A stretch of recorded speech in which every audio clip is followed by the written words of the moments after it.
It's time to wake up those taste buds. Are you tired of the same old these days?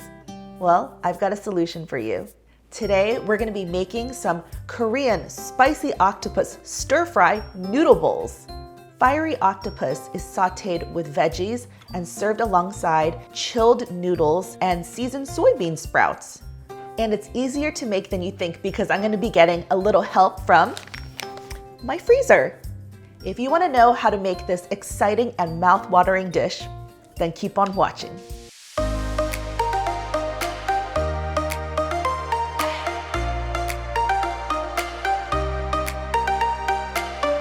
What's up, universe? It's Julie, and welcome back to our channel. And in case you're new here, I'm a trained chef who's passionate about helping beginner cooks gain confidence in the kitchen. And speaking of kitchen, welcome to our new kitchen. As you might have seen in our last video, we said goodbye to our old kitchen and moved into our new home. Today, I'll be tackling a Korean recipe, but it's very friendly for beginner cooks because I'll be using this kit. And this video is sponsored by Seoul Mills. And you might remember this video where I was unboxing a bunch of goodies that Seoul Mills sent me for fun. As you know, Seoul Mills is a company that sells good quality Korean ingredients and products online to the US, and they vet all their vendors and make sure that all the products that they sell are worthy of being on their website. So one of those things is this spicy octopus stir-fry kit from Happy Table. And let me tell you, this one packs a punch. Honestly, I tasted it and I was blown away. Like my socks were blown off to the other room. But guess what? Not only am I gonna show you how to make this, but you have a chance to win this. That's right, we're gonna be hosting a giveaway with Seoul Mills, and they're gonna be giving away a kit that consists of 8 of these packages valued at $89.99, straight from the seas of Korea to your front door, packed in dry ice. Isn't that amazing? I mean, tell me that's not super exciting. Follow this link. We'll also leave it for you down in the description box. All the rules will be there. You'll have 2 weeks to enter, and we'll also announce the winner on this date. But let me tell you about the spice of this package. It uses cheongyang peppers or cheongyang gochu, and that's like the hottest pepper in Korea. This one will really kick you. So like, warning, warning, warning, warning, warning, this is spicy if I did not say it enough. Also, I should mention that when you do enter the giveaway, the winner will get a choice between spicy and extra spicy. I recommend getting the spicy. We're starting off with a 1/4 head of green cabbage, and I just cored it. Give it a couple of chops. Bite-sized pieces, but also into strips. So I'm going for about 1/2 inch strips. You don't want to make it too thin because you want it to stand out. And honestly, the amount of veggies that you decide to use really is dependent on you. So if you want to go for less and you want it to be more about the octopus, you can. And then I'm going to have 1/2 an onion, and I'm going to cut this also into about 1/2 inch slices. You don't want it to be too thin or they'll just shrink away too much. When you go to the Korean market, you'll notice these big behemoth carrots. They're like almost like horse carrots. It's because like they're usually used for soups and stews. This is rather large, so I think I'm gonna use maybe about 1/2. I like to slice it in 1/2 lengthwise and then kind of go in a bias. Thin slices. You don't have to do it on a bias, but the reason that happens sometimes in dishes is just for the look of it. It just looks nicer. Now, carrot, onion, and cabbage are pretty traditional inside nakjibokum, but you can always use zucchini, and that would be really good too. I'm a big fan of chop it once and use it throughout your dish, so I'm gonna go ahead and do my scallions. I'm just cutting it along the bias again, thin slices.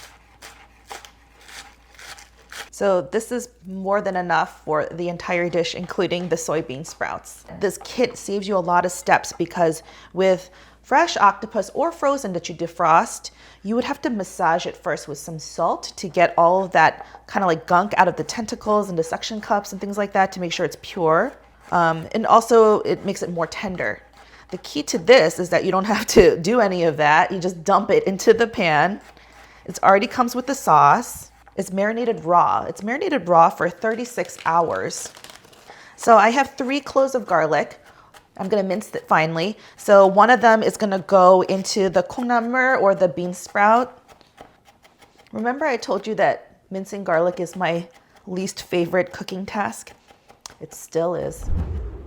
Now that my veggies are all chopped, the last thing I have to do for prep is get my bean sprouts ready. This is 콩나물 or Korean soybean sprouts, and it's used for cooking. And I'm gonna grab about 8 ounces of it, and I'm gonna have to wash it first and then blanch it in boiling water. So this is about a 1 pound bag. I'm just gonna grab half of this for about 8 ounces. Now, this is again for 2 people. So if you're thinking, whoa, this is too many bean sprouts for me, then reduce it. It's really not gonna affect the recipe. If anything, it's just how much you like of this taste, the crunchy texture, the nuttiness. I think it really helps to make the octopus more mild, and it is very pleasant together with the octopus because it has like 2 different textures, like the softness of the octopus and then the crunchiness of the bean sprouts. If you're a good Korean lady or mom, you would probably sit here and take off these little tiny stringy tails. I remember doing this with my grandmother over the kitchen table. That was like my task when I was a child. Me being lazy and practical, I'm actually not gonna do that. It doesn't bother me too much. It's actually helpful for like when little kids are eating it, so the stringiness doesn't like get caught. But yeah, that's what you would normally do. I'm not going to. What I am gonna do is give these a rinse and then pop them into a pot of boiling water. This boiling water is what you're gonna use for both the 콩나물 and the somen noodles. Somen noodles are like a Japanese noodle and they cook very quickly. And I figured that I'll just cook it in one pot because why waste the time dumping in and out water? For the soybean sprouts, all you do is just get a large pot of water, and when it comes to a boil, plop them in, and then you'll notice that the temperature of the water will go down. But once the water comes back up to a boil, the soybean sprouts are done. It's as simple as that. You fish them out with a skimmer into a colander and rinse them. Don't throw out that water because you're gonna use it again for your somen noodles. Then you rinse it with cold water, put it back in the bowl, and then it's time to season it up. So I just have my rinsed and drained, now cold, crunchy soybean sprouts. So what I'm gonna do is steal a little bit of garlic. So about 1 clove's worth from what we chopped up before. And then 1 scallion's worth. I'm gonna use a pinch of salt. I have to use my other hand because I didn't think this through. So pinch of salt, but not too much because there's gonna be seasoning in the octopus as well. About 1 teaspoon's worth of sesame oil, but again, this is like give or take. It's like how much you wanna add. The last thing is some sesame seeds. These are already roasted or toasted sesame seeds. They also sell this like in a canister or in a bag at the Korean supermarket. But I bet you can actually find it on Seoul Mills too. And this is all to taste, so you can always add more, and then you're just gonna mix it all up. This alone with some rice on the side is really yummy. That's it.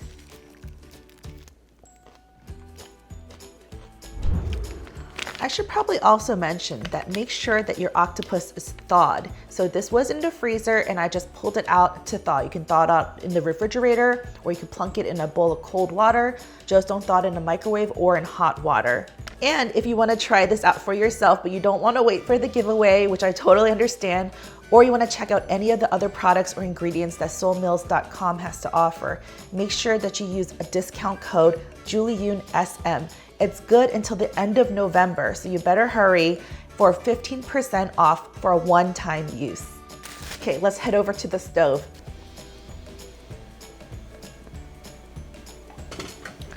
You guys, this brings me back to our first episode of our show when it was our old kitchen. The spaghetti squash with easy meat sauce, which for some reason, I'm not complaining, is very popular these days, I guess because it's fall. So give that a watch if you want to make it more popular. So I just added some vegetable oil, just eyeball it into a heated pan over medium-high heat.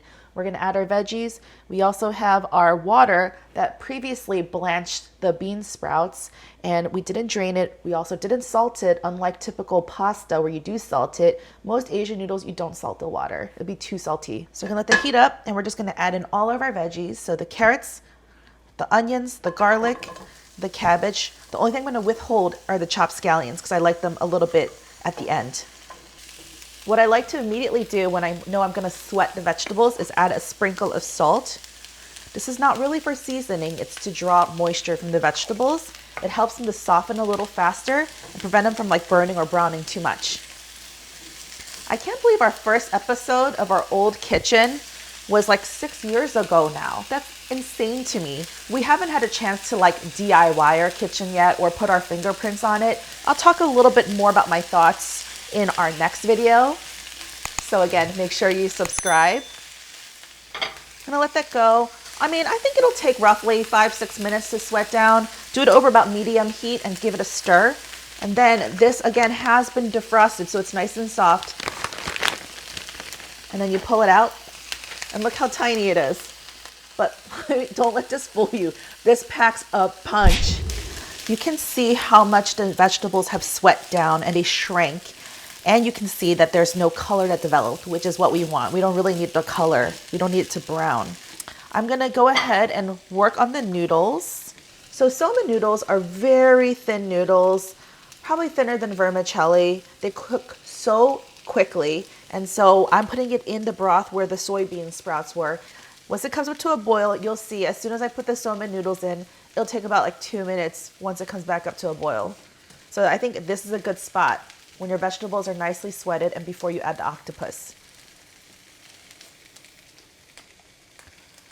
I mean, like, it's almost instantaneous.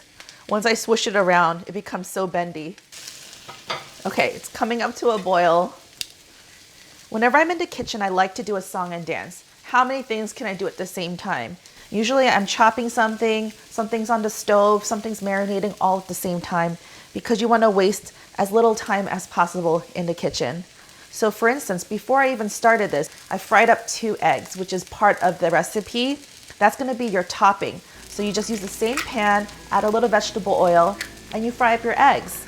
And I made sure they were set, but the yolks were still runny. So that's going to add a lot of flavor and it'll coat your mouth so that the octopus won't be too spicy at the end. Then I just covered it with aluminum foil to keep it warm.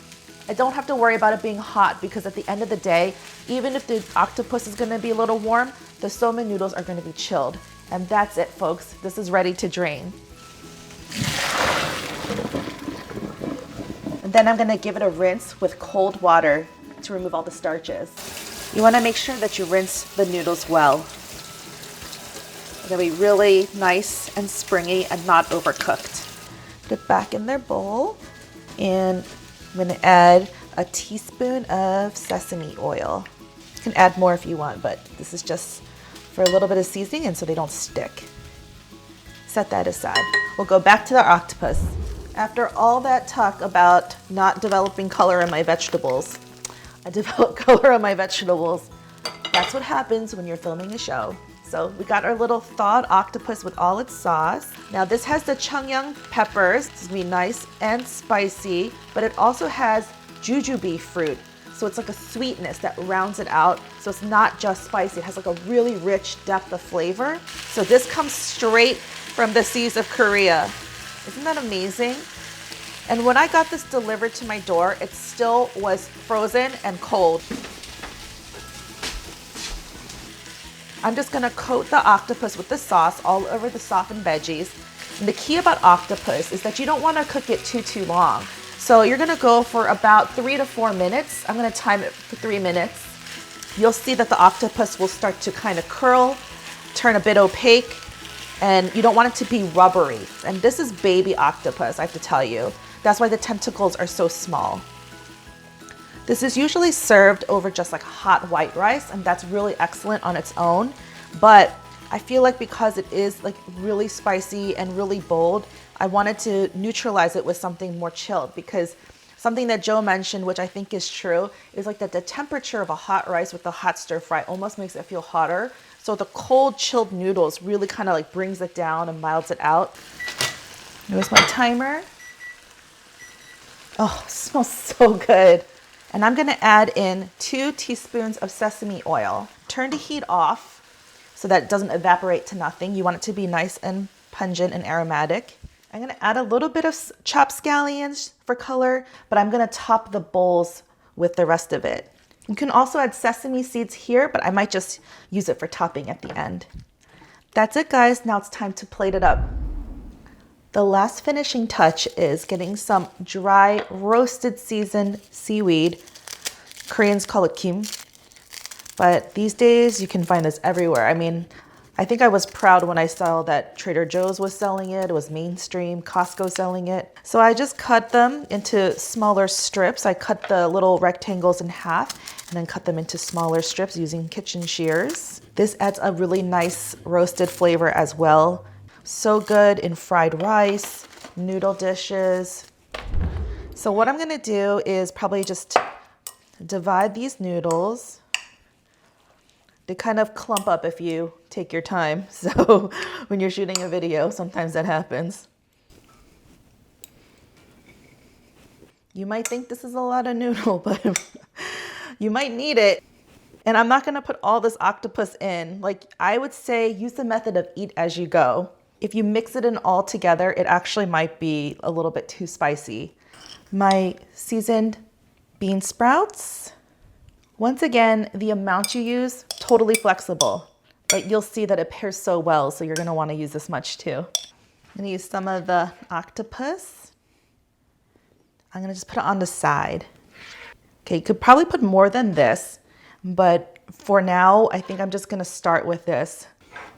The seasoned seaweed. Ooh, look at the eggs, so yellow. Yeah.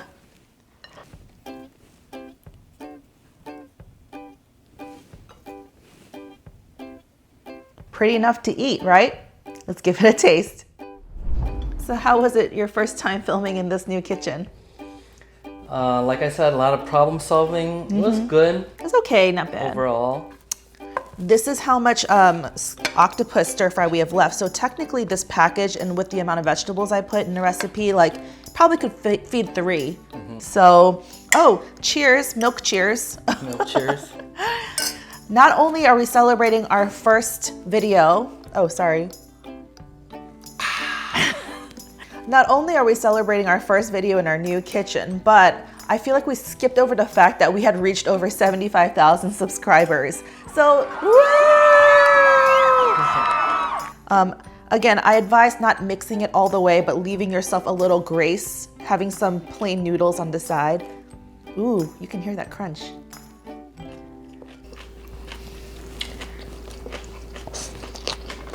Mmm. Mmm. Oh, so good. Ooh. Is it spicy? But it's good. You guys, with the bean sprouts and the noodles and the roasted seaweed and the egg, it mellows it out a lot. So I might have scared you throughout this thing. This is actually not so bad. I don't know what happened. Did I perfect it and then all the testing? As far as spice goes, I mean, the taste is still good. Spot on. Yeah, for some reason when we recipe tested, it was a lot more spicier. But for me, it was pretty much to the edge of spice without feeling like it's painful for me. But yeah, this, for some reason, this batch is not, I don't know if I needed to have more sauce in here, but yeah, maybe. It's not that spicy. I mean, for me, ooh, it's still giving me that kick. So you can always add more to yours if you want. Go ahead. Ooh. So if you want to make things a little bit less spicy, my suggestions are either have it with a glass of milk or some yogurt or something to cool it down. You can always turn it into a fried rice and add mozzarella cheese. That's like all the rage in Korea. So honestly, I think the times that I tested it, I was eating it with like hot white rice, but eating with these like cold chilled noodles, I think you're right. I think Joe's theory of like eating it at like a room temperature or a chilled temperature makes it less spicy, because I'm able to handle it. And guys, it's like well-rounded with like a slight sweetness from the jujube fruit. And with the seasoned bean sprouts, I see you're starting to feel it now. I mean, it's getting a little tingly, but it's not too bad. With the seasoned bean sprouts, I think that's like really spot on. Make sure you enter the rules down below. I'll leave a link for you in the description box and then also right here. And thank you Seoul Mills for sponsoring this video. It was a really fun collab. Yeah, so Thanks so much for watching. And if you enjoyed it, remember to push like, leave a comment down below. And how else would you eat this octopus if it were up to you? Make sure that you hit the bell for notifications, and we'll see you next time. Bye. Bye. And it's a dish that brings fresh octopus to life. Well, actually, that sounds bad. Okay.